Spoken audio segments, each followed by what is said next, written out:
Katie here with Years of Years, and it's this day in Disney for July 5th. Hopefully you all had wonderful July 4th celebrations.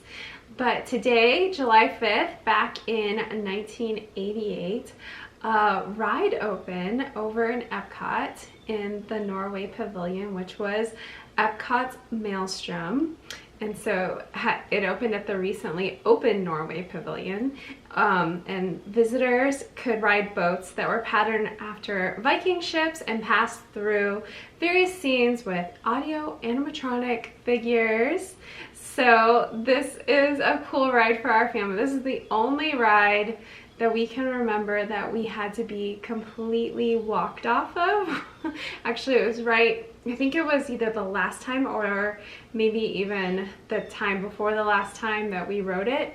The ride got messed up somehow, and we had just gone to the, when you start the ride, it goes on a big upward arch, and we had just gotten to the top of that. So they walked us out from up there. So we get to see it with the lights on and everything. I'm really glad we did, because now it's obviously it's frozen, so based off of the film and everything. So it's full. If you don't know, I'm sure you guys already know that. But Maelstrom was a ride we really enjoyed as a family and had some cool experiences. I wish we would have, so at the end there's a film, and we would always just walk through the film. I think we watched it a couple times, but most of the time we walk through, and I wish we would have stayed. So when things are gone, your perspective changes. So now I try to just take things in more, even if I want to hurry up and go do something. I'm like, well, let's take time for things, because they might be gone. You never know.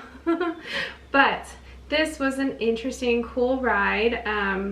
You know, it was originally called Sea Adventure for the, actually all the way up until they almost opened it. They even had to change the signage from Sea Adventure to Maelstrom. So I couldn't find out why. If you guys know why they changed the name, let me know in the comments. I would love to hear what that history is over there, because I still don't know why they changed the name to Maelstrom.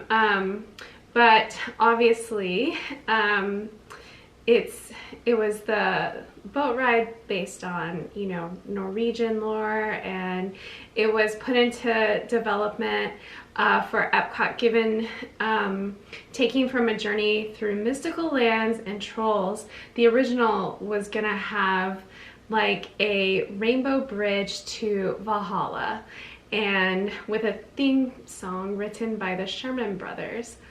That sounds really cool. The sponsors didn't like the idea. So usually these rides or things in the different pavilions have sponsors from different countries, or the countries they represent, and the sponsors didn't like that idea. So they wanted something more Norwegian and, you know, going from their folklore to present. So more straightforward and not Disney-esque. So with limited ride time, however, much of these elements would be compressed into the journey, strung together by the narration of Odin. So you did have Odin. And a post-show film would cover traditional or additional travelogue about Norway, like their hiking and skiing and their mountain and so forth, like just, you know, all the stuff that you could enjoy in Norway. So be fun. I'm sure you can find that film on YouTube. Somebody had to have recorded it before they changed it over, so you can go check it out. So the North Sea storm ending was supposed to be way more dramatic than they had it. It had like strobe lights at the end and stuff, but originally it was set to feature more ambitious effects like pouring rain.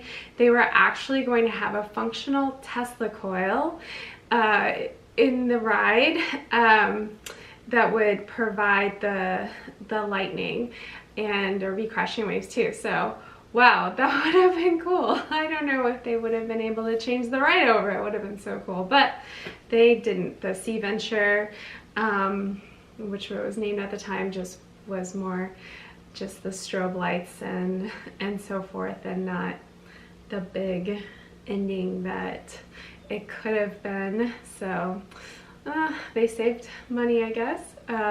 So they changed the name, but anyway,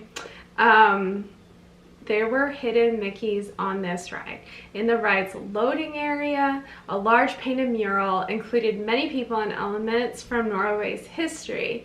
And hidden in the painting was a Viking whose helmet had Mickey ears.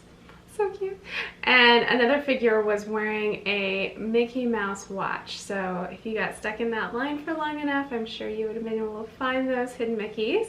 And then inside the church, King Olaf II had a Mickey embroidered on his tunic near his right thigh. So King Olaf, huh?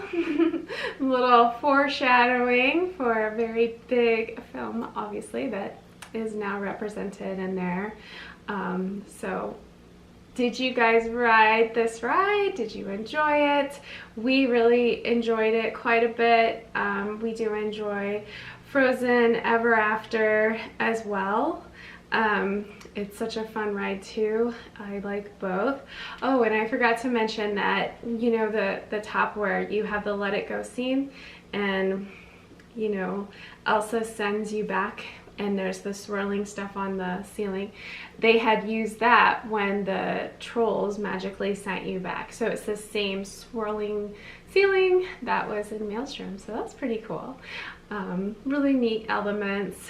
I don't know. I wish I could have both. I miss it. I love how when you get to almost when you're about to go back down and you're going backwards, and you used to hit that wall and it opened up. I can't remember if it opened up or if it was always open and you could see out into the Norway Pavilion.